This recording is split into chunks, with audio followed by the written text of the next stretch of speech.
Joining the meeting. Reed Skelton Morgan. Welcome, everyone. I'd like to call tonight's regular meeting of council to order. Recommendation that the regular meeting be suspended and the committee of the whole meeting be convened. Moved by Gurvinder. Councillor Randhawa, seconded by Councillor Ady. Any opposed? Motion's carried. I'd like to call tonight's committee of the whole meeting to order. Recommendation that the agenda for the committee of the whole meeting of November 23rd, 2020 be adopted as circulated. Any messages from the public? Oh, sorry. Moved by Reed. My apologies. Moved by Councillor Skelton Morvan, seconded by Ady. Councillor Ady. Any opposed? Motion's carried. Now I will ask if there is any messages from the members of public. Yes, thank you very much. I received one telephone call today from Terry Saka, a Prince Rupert resident. He requests that the following be stated. With the increase in approvals for cannabis sales establishments in the community, there has been a noticeable increase as well in cannabis grow-ops. Under Federal Rule, Section 67, this refers to notice of these grow-ops being provided to local authorities, the fire hall, and the RCMP. Has notice been provided? These grow-ops being permitted in the downtown core are having a particularly negative impact on local business. Grow-ops may have their place in the community, but not within the downtown.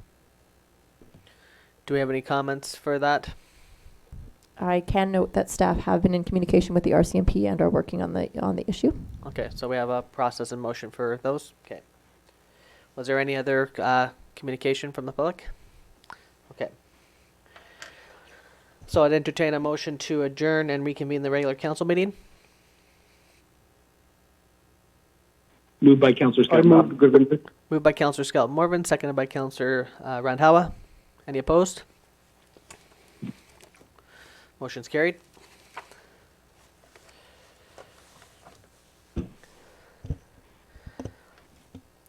Recommendation that the agenda for the regular council meeting of November 23rd, 2020 be adopted as amended to remove item 4D and replace with item 5D, zoning amendment bylaw number 3468, 2020.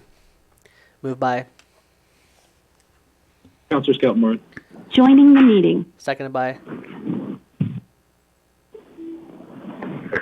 Wade. Councillor Nish. Okay, any opposed? Motion's carried. And someone on the phone there just needs to make sure their mic's muted. Thank you. Okay, motion's carried. So, item 3A, recommendation that the minutes of the special council meeting of November 9th, 2020 be adopted. Moved by Councillor Ady. So moved. Councillor Ady, seconded by Councillor Cunningham. Any opposed? Motion's carried. Item 3B, recommendation that the minutes of the regular council meeting of November 9th, 2020 be adopted. Moved by Skelton Morgan. Councillor Skelton Morvan, seconded by Nish. Councillor Nish. Any opposed? Motion's carried. Okay, first up, we have a report from our Chief Financial Officer regarding the 2021 Financial Plan Capital Works and Purchases. Staff has prepared the recommended schedule of capital works and capital purchases for 2021. By council approving these works, it provides staff the time required to tender projects and obtain design requirements for the projects planned to be performed in the near term and throughout the year. Many of the projects planned for 2021 are funded out of utility revenues, grants, reserves, surplus, dividends, and debt. Some have been rolled over or are a continuation from fiscal 2020, given the pandemic delayed some of these projects. Some notable projects planned to be undertaken in 2021 are: the city will be continuing the second phase of the water project, which is the replacement of the Woodworth Lake Dam. The remaining costs are expected to be funded by a dividend from legacy and approved debt. The city was awarded a grant for water treatment, and so our plans are to conduct value engineering and detailed designs of the new facility and the replacement submarine line this year. The city is in the final phase of the liquid waste management plan. Part of this phase saw the city conduct a camera and mapping exercise of the Outfall Eye pipe network. The results of this exercise has identified areas in the network that will require repair in 2021. 2021 will see the completion and activation of the new landfill cell. Quarrying of the cell airspace is underway and is expected to be completed in the spring, at which point lining and connection to the leachate lagoon will occur. The new cell creation will be funded through debt and repaid through existing annual solid waste fees. The paving and sidewalk replacement program are proposed to stay at 2020 levels, which is double that of 2019. Our roads program suffered during the city's recession and is showing it. For this reason, staff will continue to recommend increases to this program as new sources of funds are obtained. Council is asked to approve the capital works and purchases schedule so that staff can begin to plan and organize for their acquisition and construction in the 2021 fiscal period. Thank you. So the recommendation that council approve by resolution the proposed schedule of capital works and capital purchases so that city staff can begin to plan and organize their acquisition and construction in the 2021 fiscal period. Moved by Councillor Niche, second by Councillor Randhawa. Discussion? I just have one question, Mr. Mayor. Yeah, go ahead. I guess I'll make a comment before I ask my question, but I would like to say, as far as capital works go, any one of these projects by itself would be a significant task. And so I just really want to commend staff for being able to do these simultaneously in this next fiscal. It's incredibly impressive. My only question is about sequencing of these further 2021 projects. Is the plan, or is the sequencing, I suppose, still on pace to happen with our regular budget in spring, in March? Say again, Councillor Murrow. I'm wondering if we're still going to be able to follow our regular budget process in 2021, and if the further 2021 capital projects are going to be included as part of that same process. Yes, sorry, Councillor, I couldn't quite hear part of what you'd said the first time. So yes, we're going to continue to do our budgeting just as normal. We will be adding in though some capital projects to the regular budget process this year, as opposed to normally adding a few more to the capital budget that's normally approved prior to the beginning of the fiscal year, just because COVID has been problematic for us in determining just where we are at with our revenues. So we wanted to continue these particular projects. They were basically already approved for the most part, most of them. The other ones are just really small items that need to be done in the near term, and as mentioned, were not able to be completed this year and so are being rolled over. So yes, that's a long answer to say yes, we will be bringing some forward in the regular budgeting period.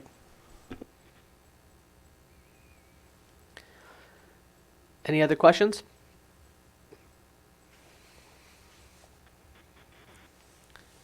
Okay, hearing none. Anybody opposed? Okay, motion's carried. Next, we have another report from our Chief Financial Officer regarding the authorization to borrow $850,000 for heavy equipment.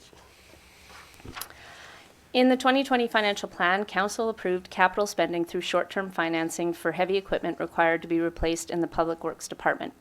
These vehicles, a backhoe, loader, and garbage truck capable of collecting recycling, were ordered and all have been received in 2020. In order to finance the purchase through borrowing, the Municipal Finance Authority requires this resolution, which makes up one of the loan application documents. Thank you.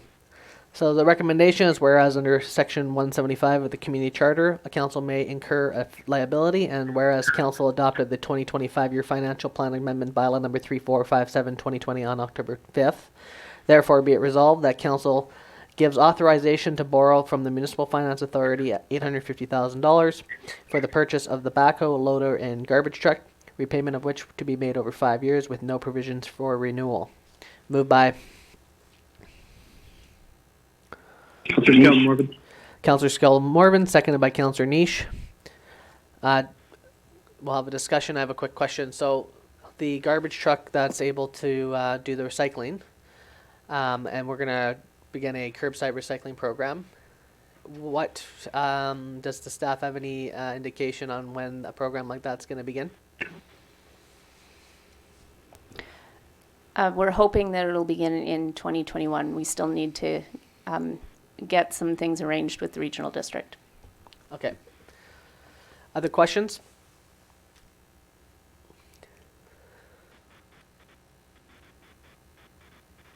Okay, anyone opposed? Motion's carried.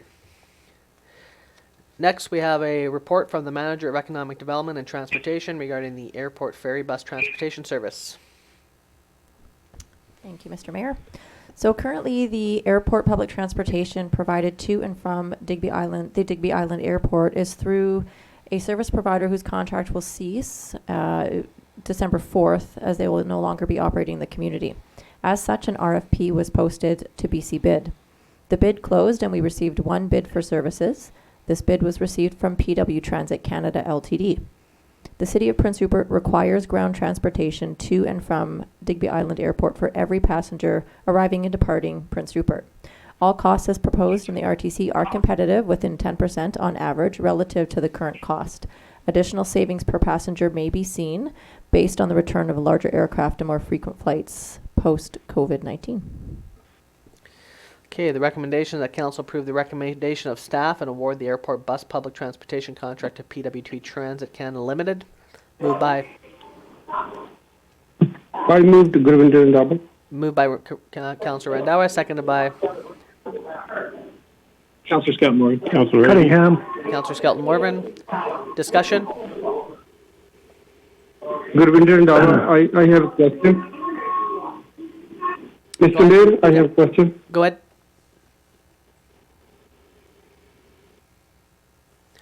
Go ahead, Hello? Councillor. Go ahead. Yeah, I have a question. If they will hire the same staff too, Say that new again, company, Councillor. if they will hire the, Oh, will PW Transit hire the staff as well, you mean? yes, like they will hire the first kind of staff, It's my understanding like those. Councillor, she's answering the question for you. It is my understanding that PW Transit is going to work with the current provider to ensure a smooth transition. I can't speak as to whether or not they will hire all the staff, but I do know that they're working closely with the company currently in place. Okay.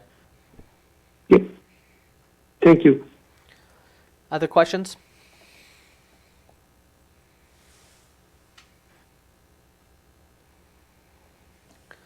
Okay, anyone opposed? Motion's carried. Okay, before we chat about bylaw number 5A, I just require a motion to untable this item from the last meeting. So moved by Councillor Eddy. Councillor 80, seconded by Niche. Councillor Niche. Okay. Is there anyone opposed? Okay, that's motion's carried.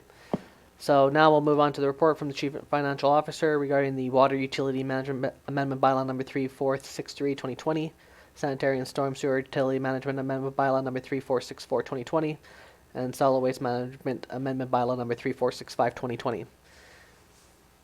Thank you. I will not reiterate my previous report regarding these proposed bylaws, but will address Councillor Cunningham's question about using the Safe Restart grant to offset the proposed increases, as this was the reason for the tabling of the bylaws at the last meeting. The bylaws proposed account only for inflationary increases known and expected. As for the water fund, the increased need for the now expected unexpected repairs has been included. None of these factors relate to the pandemic. The grant permits us to use the Safe Restart funding for losses and increased costs related to items needed to safely operate in a COVID environment. PPE, plexiglass, dividers, additional cleaning all fall within this category. As for losses, the best use of these funds are to account for the PHO restrictions affecting our recreation complex and the reduction of flights to the airport, which are at approximately half of normal. Both the recreation complex and our airport ferry will require additional support to keep the services available for use. Rather than propose a tax increase for these services, which affects all property owners, staff are anticipating to utilize the grant recently announced for expected COVID-related additional support. Therefore, no, the Safe Restart Grant is not applicable to the utilities increases proposed, given they are not proposed as a result of COVID. However, should a full shutdown occur in the future, as it did in 2020, resulting in less consumption from our metered commercial users, we may use the grant to offset the loss that is experienced. Got it. Okay, so the recommendation is whereas council is empowered according to section 194 of municipal fees of the community charter to by bylaw impose fees payable in respect of services of the city, and whereas the fees and charges associated with the existing utilities bylaws are expiring December 31st, 2020. Now, therefore, council introducing gives, and it says here fourth and final, but it actually is first, second, and third readings to the Water Utility Management Amendment Bylaw number 3463/2020, Sanitary and Storm Sewer Utility Management Amendment Bylaw number 3464/2020, and Solid Waste Management Amendment Bylaw number 3465/2020. Moved by Cunningham. Councillor Cunningham, seconded by Councillor Adie. Any further discussion on this item? Yeah, could I ask a question? Yep. Councillor Adie. The purpose of increasing these fees, if I understand it correctly, is to keep the costs of necessary repairs, and those costs are escalating, but to keep them within the bounds of the self-funding utilities. So my question is a kind of a two-part question. Would it be fair to say that those costs are coming whether we adopt these bylaws or not? And secondly, if we were not past these rate increases, would the money ultimately still be coming from the taxpayers? The money would not be coming from the taxpayers unless you had approved a loan from the operating fund to fund those utilities. So that's the answer to your second question, in which case it needs to be repaid. So there would have to be an increase in order to repay it.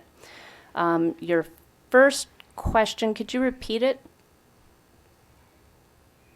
I was really just saying that if we pass these bylaws, then what we're doing is we're accounting for increased costs of repairs, but maintaining it within the integrity of the self-funding utilities. Yes, and there's also contractual obligations with our union members that are funded through this increase. Okay, thanks. Other questions? It's Barry here. I'd just like to thank Corinne for looking into the matter and getting it resolved for me. It was a question I had, and she answered it quite well. Thank you very much, Corinne. Any further questions?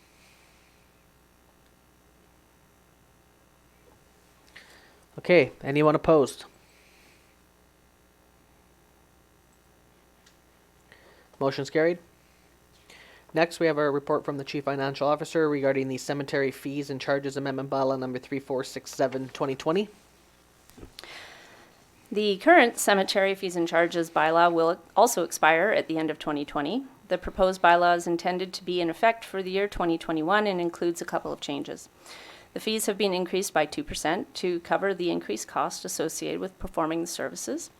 Minor adjustments to the care fund, which is basically a trust that funds are put into to help maintain memorials, either whether they're in a plot or if they're on a niche. And this is to ensure the funds that are in the trust help to maintain the cleanliness.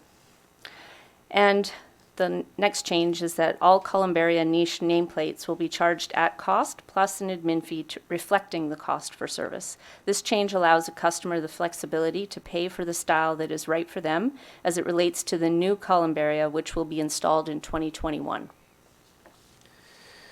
So the recommendation that council introduce and give first, second, and third readings to the Cemetery Fees and Charges Amendment Bylaw number 3467/2020.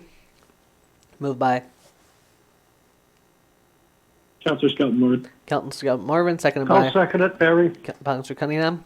Any questions? So I guess my one question is that we're running out of space. Is that the issue then with the columbarium? So we've ordered some new ones because we're fully subscribed on the ones that we had before. Right, okay. Any further questions? Okay, anyone opposed? Motion's carried. Okay, next, we have a report from our corporate administrator regarding the Downtown Core Revitalization Tax Exemption Program Bylaw number 3466/2020. Thank you. This bylaw is recommended for first and second reading for the purpose of introduction and commencement of discussion. This bylaw has been drafted to allow for tax exemptions in the downtown city core areas. The City of Prince Rupert is in need of new developments within the city core to revitalize the downtown and plans to address this issue with a tax exemption on annual municipal taxes for a period of up to 10 years. The city's intent is to stimulate the projected growth. The application period is a 3-year intake period with full exemptions in the first 5 years for non-market increases for both new construction and redevelopment. New construction has 10 years of exemptions and redevelopment will have 5. In the 6 to 10 years for new construction, there will be a 20% increase year over year, to which they are fully taxable in year 11. These were items recommended by Larry Beasley during the redesign project, and this is one way that City Council can help to revitalize the downtown core based on that plan. So recommendation is that council introduce and give first and second reading to the Downtown Core Revitalization Tax Exemption Bylaw number 3466/2020. Moved by I move by Councillor Moreau. Councillor Moreau, seconded by Councillor Randhawa. So I'll just quickly speak to this too. So as a corporate administrator has mentioned, this was one of the key recommendations that came out of the Redesign Rupert process. It's a 3-year incentive bylaw that council's entertaining here because we need development now, not 10 years from now. The other idea with these incentives is, and as we're moving forward with the OCP, and I'll have a quick report on that at the end of this meeting, is to not just get new commercial development in the downtown, but actually new housing development in the downtown. Based on the preliminary planning estimates, we've analyzed that we could fit through the density of the downtown another 1,000 residents in the downtown core. This bylaw would incentivize developers to come and build new commercial in the downtown as well as housing as well. Not just that, but we acknowledge that there is existing owners that want to do improvements to their building over $50,000, and they will also get an incentive to do that. So on one part, it's to incentivize existing buildings to renovate and make themselves look better internally, externally, but also to get brand new buildings in the downtown as well. And we're working with other owners. As people have seen, one building has come down in the downtown. We anticipate another one to be coming down here shortly as well. So this would be the kickoff of incentivizing new growth and spurring that activity that the community really desperately needs in the downtown for both commercial and housing in the community. Any comments or questions from council? Yeah, I got a comment. Councillor Anish. I'm just, I'm excited that we've finally got to this point because,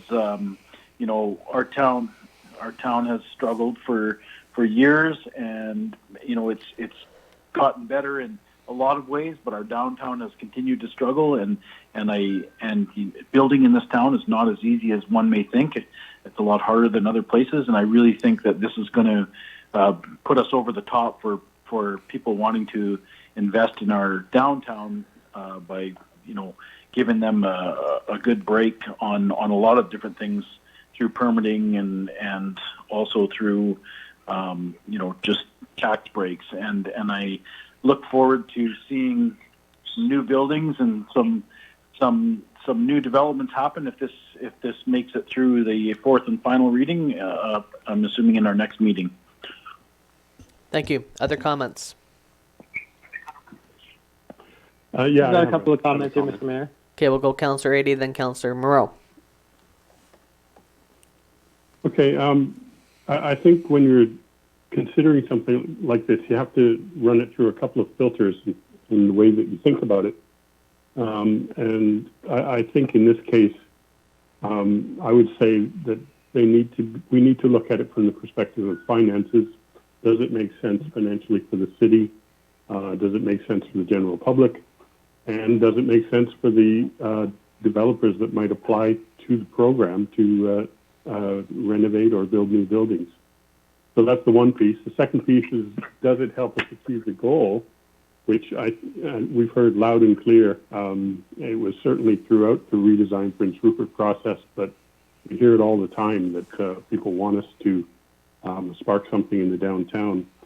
And the issue with that, of course, is that the city can't just build the buildings on its own money. It needs to be something that comes from other sources. And if we can find a way to open those taps a little bit to get the thing started, then I think that's a positive thing. I think the only other one to think about is a question of equity. And that reflects on the fact that we're aiming this at the downtown area, but not at the broader residential areas of the community. And I think even on that level, I think it makes sense, because if we can revitalize the downtown, then I think everybody benefits because of the increase in the city's ability to provide services that will result from it.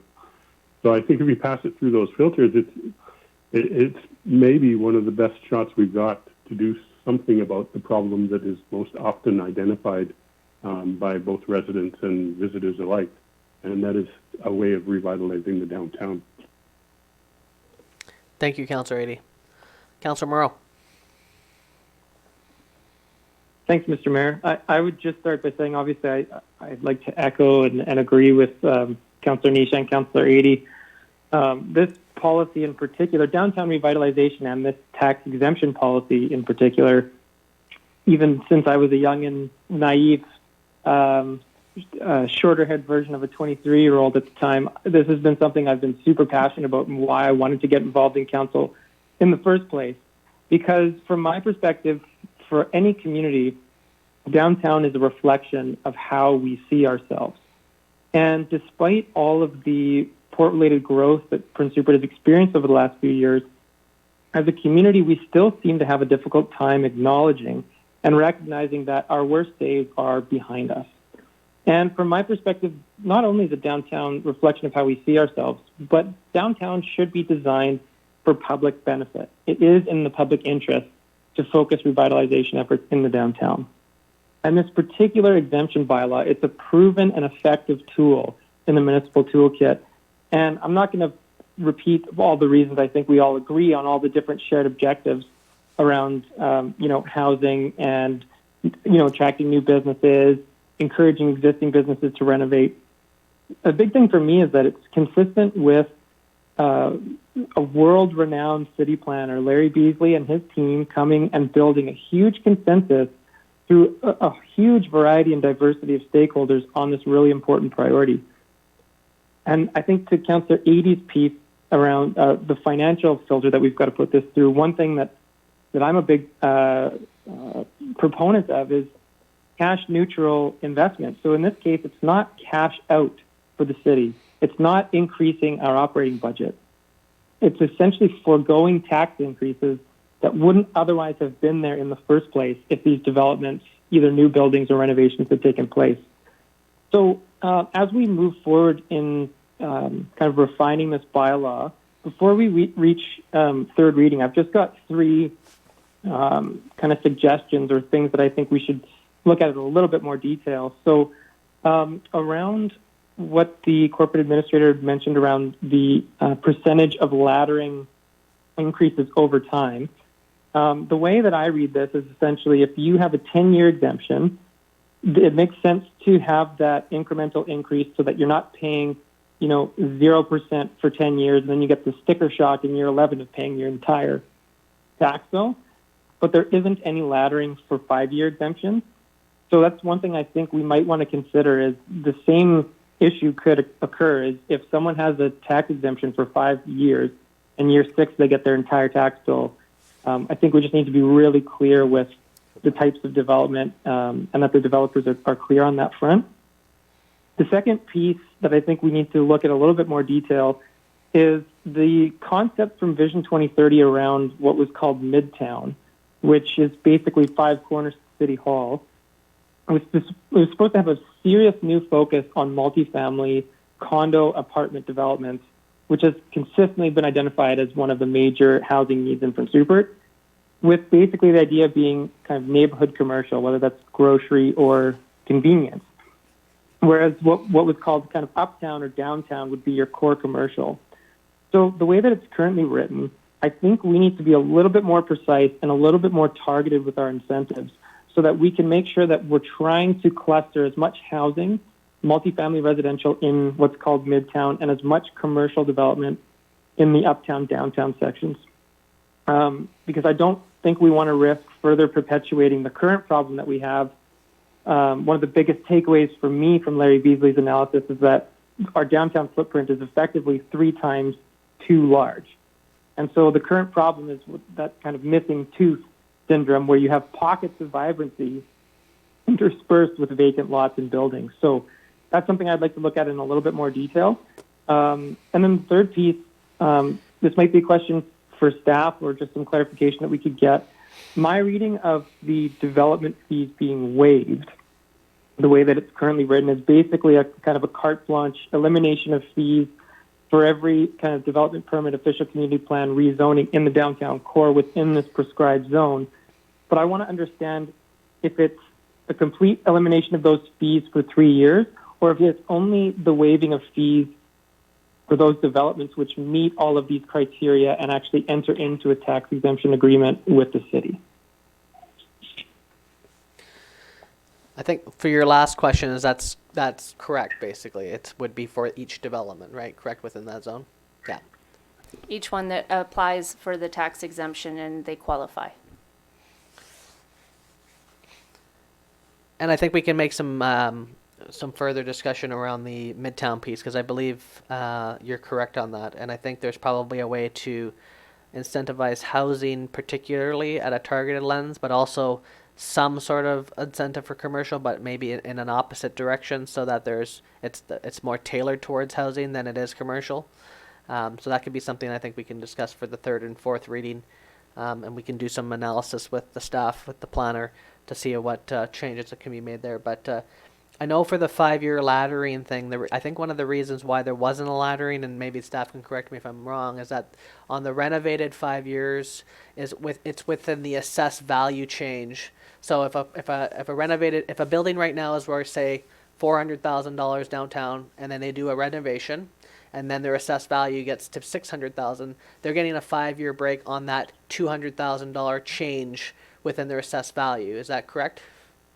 Yeah, if that $200,000 is only from the redevelopment that they've done, and it's attributed to what's called non-market change, then yes, that would be the only exemption. There would not be an exemption on what they had beforehand. Right. So technically speaking, those owners would be paying the same tax they did previously. They're just not going to be dinged for that increase for the 5-year period. Is that correct? That's correct. Okay, so in some ways, what you're saying there, Councillor Moreau, it's valid, but it's also not the same. It's not the same jump of a new commercial building over a 10-year period type of thing. If you know what I mean, it would be within that assessed value change. So I don't know if it's the same hit, but I think we can get the planner to take a further look at that laddering piece for that. But I think that's the reason why that wasn't in there for that particular item. But I definitely believe in number 2. Piece that you're saying there. I think that's definitely bang on for sure. Yeah, I should just clarify. The main reason I'm asking that question around laddering for the 5-year term for the renovations is because I think we've all seen. The cost of getting out of the ground is significant, which is I think why we're focusing new developments for 10 years. But there has been a couple of examples of renovations in our downtown core where someone opens up a wall or starts to try to fix the foundation or tries to do some type of renovation work, and it ends up in the end being almost a full-scale rebuild. So I just want us to be aware that that's a reality of construction in this town, and probably Councillor Niche knows that better than anyone. Maybe you want to offer comment on that, but that's the one particular risk I could see where some of these renovation expenses might end up being per square foot the exact same cost as a new build. Okay, that's great. Those are good points. We'll get that back to the planning team. Further comments? It's Councillor Cunningham here. Thank you, Mayor. One thing with, I think this is great. I'm hoping to see some of those holes in the downtown area built on that we've lost buildings in. We have a lot of land there that, it's like a mouthful of teeth with a lot of teeth missing. And and I'm hoping that this type of bylaw for remodeling will be an incentive for people to start cleaning up their buildings, which Councillor Neese and I have been pounding on for a while. One thing that worries me about concentrating on housing downtown and that we're going to have to solve is parking.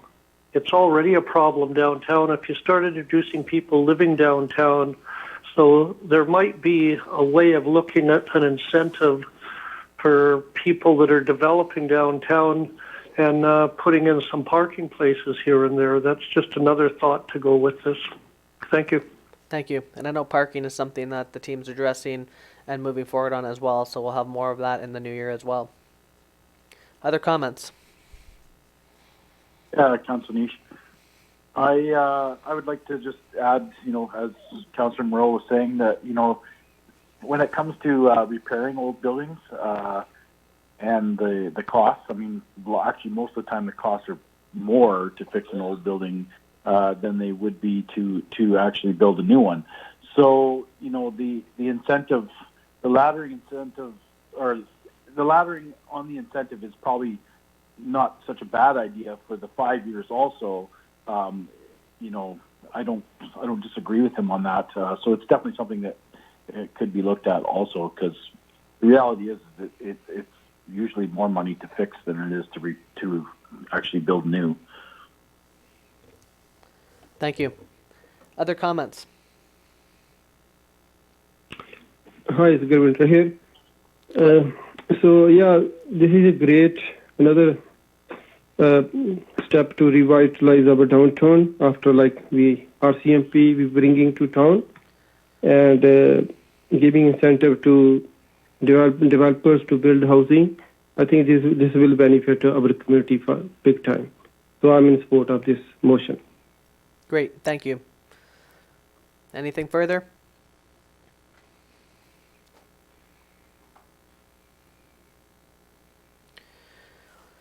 Okay, is there anyone opposed? That motion's carried, and we'll further that discussion at our next council meeting. Okay, next we have a report from our Director of Operations regarding a proposed zoning amendment bylaw number 3468/2020 regarding lots 9-14, 26-49, block 31, lots 1-4, 25-42, block 32, and closed road section 8, district lot 251, range 5, coast district plan 923. Thank you very much. On November the 20th, an application to rezone the referenced property from R2 residential to RM2 multifamily residential was received. The full application is included as an attachment to the RTC. The subject property is located on 11th Avenue and is illustrated on the context map also provided. It is proposed that the area be rezoned for the purpose of a multifamily development. The property is currently zoned as residential in the official community plan, which is consistent with the proposed rezoning to RM2. This is a rezoning application, not a development permit. The zoning is for density, R2 to RM2, which is basically the same density, just a multifamily setup. All concerns around the specific project are typically dealt through the development process. There are still subdivision considerations, development permit considerations, and building permit considerations to be reviewed. Staff understands the delicate nature of this file and will reiterate any concerns to council for consideration. With that said, the city is not looking to waive public consultation, however, will need to amend the process due to COVID-19. We are, in addition, extending the timeline for the production of packages for pickup and drop-off. So with that said, I would like to recommend the amendment of the recommendation to council so that council introduce and give first reading to the proposed zoning amendment bylaw 3468/2020 and that council instruct the applicant in accordance with Ministerial Order 139 to distribute an information package and modify the requirement for community information session not to waive the requirement for a public hearing, and that council further considers a height variance as part of the proposed zoning amendment. Thank you. And would it be at second reading we would do referrals to the ministries, or is it during the first reading as well? We could commence that after first reading, Okay, but do we need a resolution to that, or is that just part of the process? part of the process. Okay. So, did council understand the change there that the corporate administrator made to the recommendation that's on the agenda?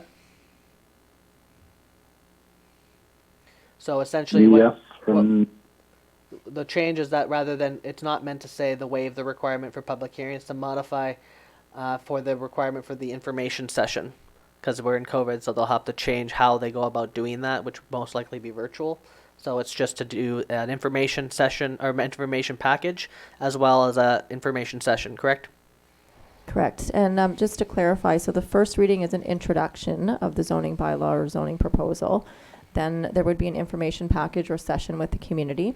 Then there's second reading, which is a discussion and comments received, and then a public hearing after the second reading. And then the item would go to third reading after that. Great. So anybody want to move the recommendation? I'll move it. Councillor Move, Nish. as amended, I mean. Moved by Councillor Nish, seconded by Councillor Skelton Morgan. Councillor Rady? Councillor Skelton Morvan. Okay, we'll have a discussion, so I'm just going to quickly say for the community's benefit. So on our website, it's buried deep in our site, but tomorrow we'll make sure it's more visible. We have a brochure called our zoning and amendment, or zoning and OCP amendments brochure. And on the back of that, there is actually a graph that you can see on how our developments move forward. Currently, we're at first reading. So generally, in any rezoning, this is the first point of contact that a community would become aware of a project, and we know that the community's already become aware of this project. But generally speaking, this would be the first touch point for any community project.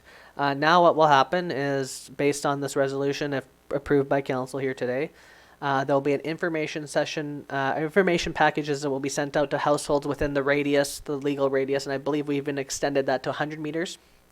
In accordance with the zoning bylaw, it is 100 meters. Now, council can choose to effectively increase that. In addition, we could adhere to the 100 meter mail out and have the package available online for general distribution as well. It's the Right. choice of council. Okay, so we'll do the 100 meter and then also make the information package available to the residents. But also what we're asking for is the proponent, and we've done this with every other rezoning, to host an information session.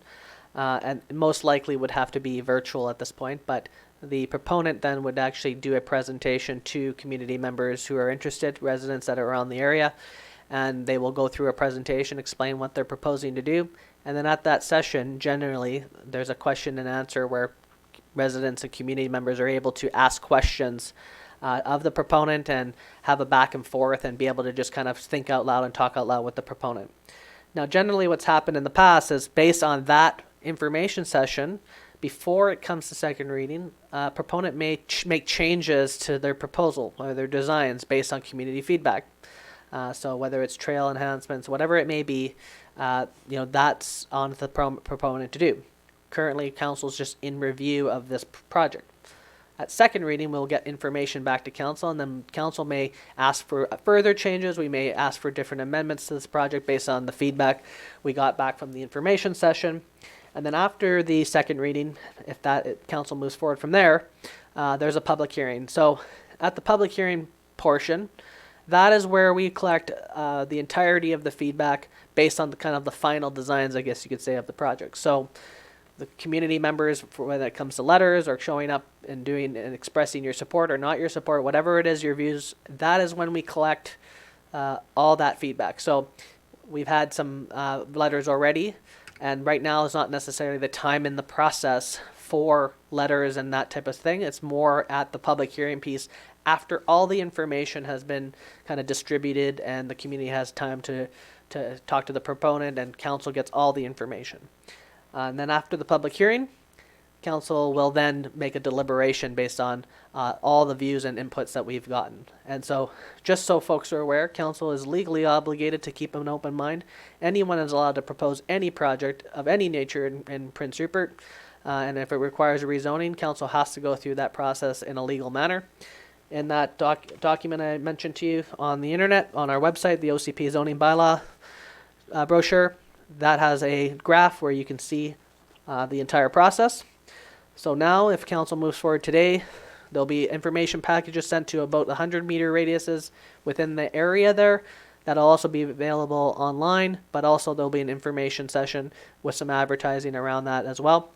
And you'll be able to go and talk to the proponent directly, and then council at another time will do the second reading. So I anticipate this process going into 2021 for sure. So that being said, I'll open it up to any other comments to council. But at this point, this is the first kind of look at this and the first introduction to the community. Any comments from council? I'd like to speak, Councillor Nish. Go ahead. So the one thing that maybe in this one I would like to maybe make a motion to expand the 100-meter radius to maybe like 200. And the reason that being said is that there's not a lot of places that are directly in that 100 meters, and I think that if we spread it out a little bit more, it will actually capture more of the people in the neighborhood who are affected by this. Because obviously on the west side of it, there's really no housing for probably that 100 meters almost, and on the other side, there's it's just the beginning of housing. So I would like to make a amendment to the motion that we increase it to 200 meters. That sounds good, and I'll second that motion. Is there any discussion on the 200-meter expansion of the radius? Well, I don't know how far. I don't know how far Edwards Avenue goes down, but I would like to make sure that the whole of that avenue, which is only a block and a half, 2 blocks, gets the information pamphlet, because there's been quite a bit of interest from the people living on that street in this project, and I think they should all be included. So I'd hate to go halfway down or 3/4 of the way down the block and not include the other people. So it'd be nice if all of Edwards Avenue could be included. Okay, just one moment. Go ahead, Rosa. Thank you. I just wanted to confirm that as the owner of their land, we're applying for the rezoning. The approval of the rezoning does not approve the project. There's still a development process in place that would be required for approval and a subdivision. So this is just simply the rezoning of the land. With respect to the notification allotment of either 100 meters or 200 meters, this goes from the edge of the property on either side, so 100 meters from the front out, now 200 meters. In addition, if there's anyone who is concerned, such as the residents perhaps on Edward Avenue, as Councillor Cunningham mentioned, that may be concerned that they wouldn't receive a copy, they can certainly contact us at City Hall by email at cityhall@princerupert.ca, and we'll certainly ensure that they receive a copy of the package. Okay. Yeah, I think 200 meters is quite large radius for sure. So I think we should stick to the 200 for sure.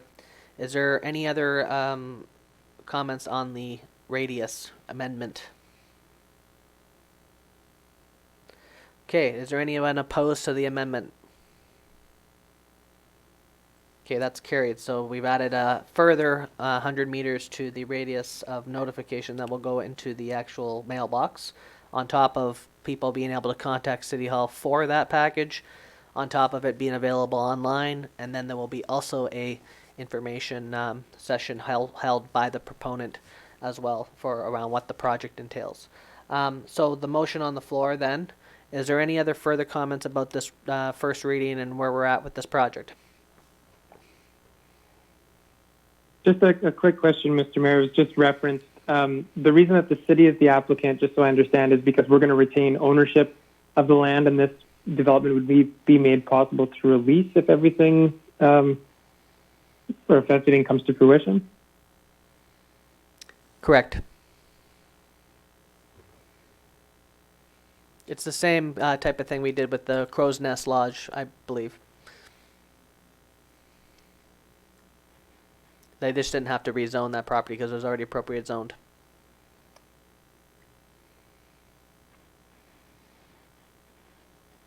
Any further comments?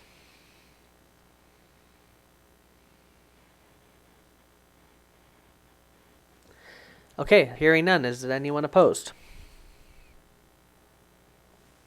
Okay, that's motion's carried. So moving forward, we'll be having information packages sent to the 200-meter radius. They'll be available online. Please check out this OCP and zoning brochure on the city website. And then we will put an advertisement out for when the information session will be held. But this process will most likely go well into early 2021. And we'll be moving forward from there. Okay, moving on to reports, questions, and inquiries from member of council. So I'm just going to give a quick OCP update. So tonight I was hoping to do the first readings of the OCP as well. But due to COVID and the recent spike in numbers, and as you can tell, council is at home now on the phone, back like we did back in April, to be absolutely cautious about and be safe with our staff. We want to make sure that the public hearing for the OCP can accommodate the voices, because it is a big document, and usually these things, I mean, the last one was done in 2007, and it's 2020 now, so the permanency of an OCP is big. So we were hoping to have a public hearing in the auditorium at the Civic Center with the 50-person maximum, but right now that's just not going to be possible. So we will be moving the OCP, finalizing the OCP into the new year. However, we did want to move forward with the tax incentive bylaw, which we're doing tonight and then the next meeting as well, so that we can at least spark the beginning of the growth period in Prince Rupert. Based on the existing OCP, you can still do lots of commercial in the downtown. And hopefully in early 2021, we can also finish the OCP. So that's been delayed due to COVID, but we're moving forward in other respects. And that's all I have for an update. Any other updates from council?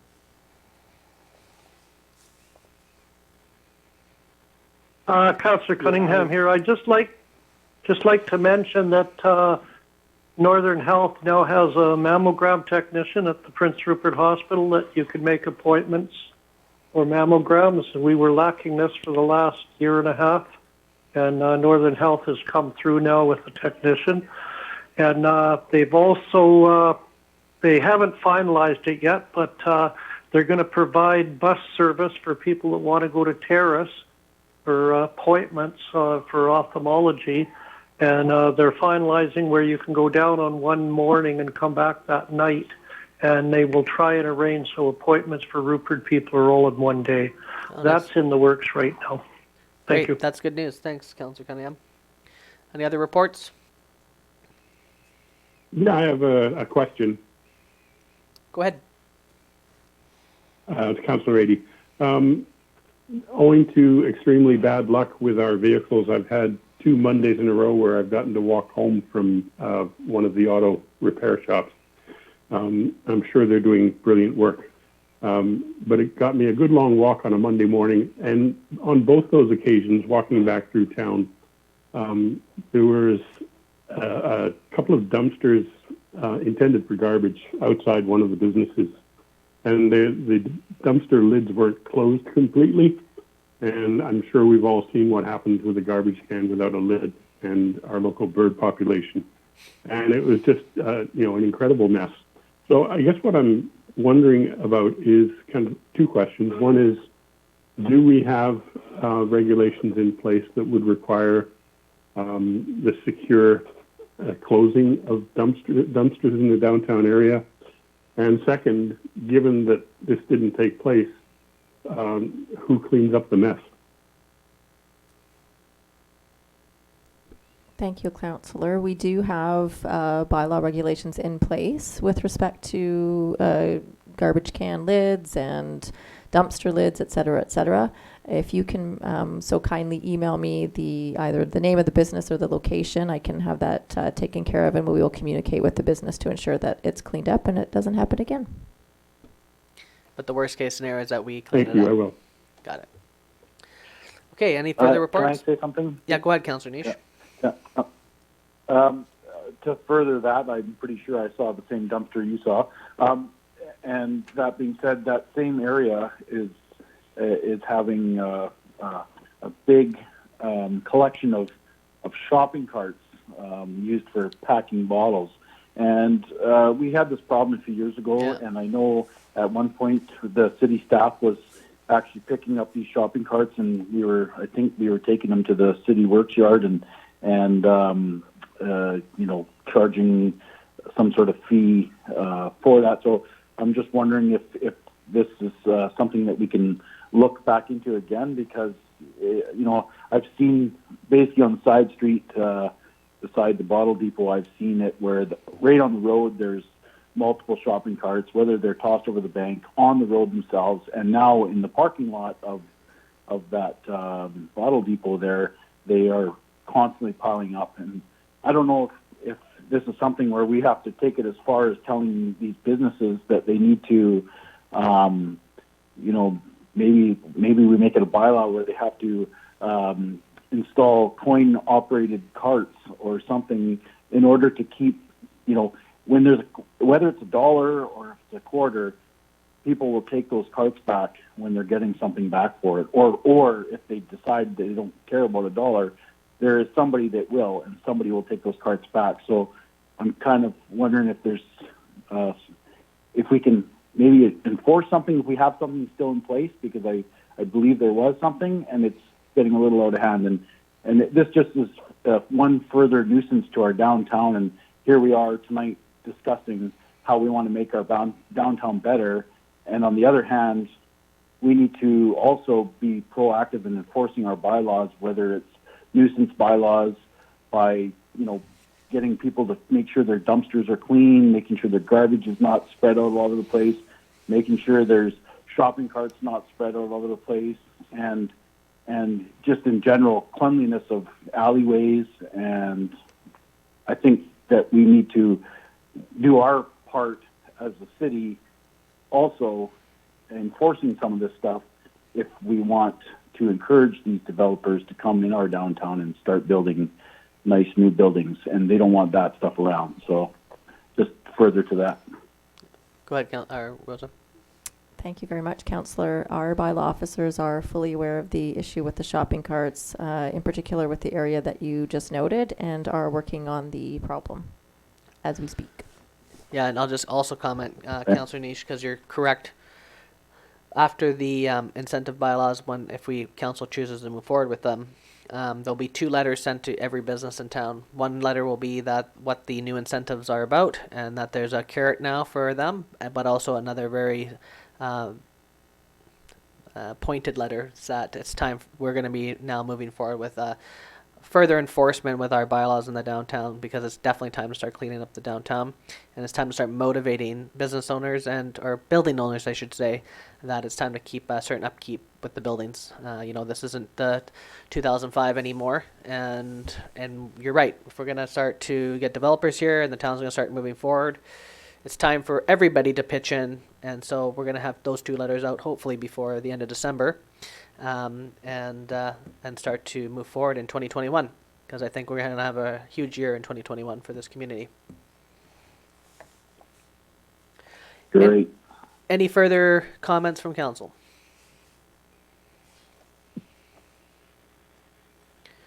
Okay, I'd entertain a motion to adjourn. Moved by So moved. Councillor Cunningham, seconded by Skelton Marvin. Councillor Skelton Marvin. Any opposed? Motion's carried. Have a great evening, everyone.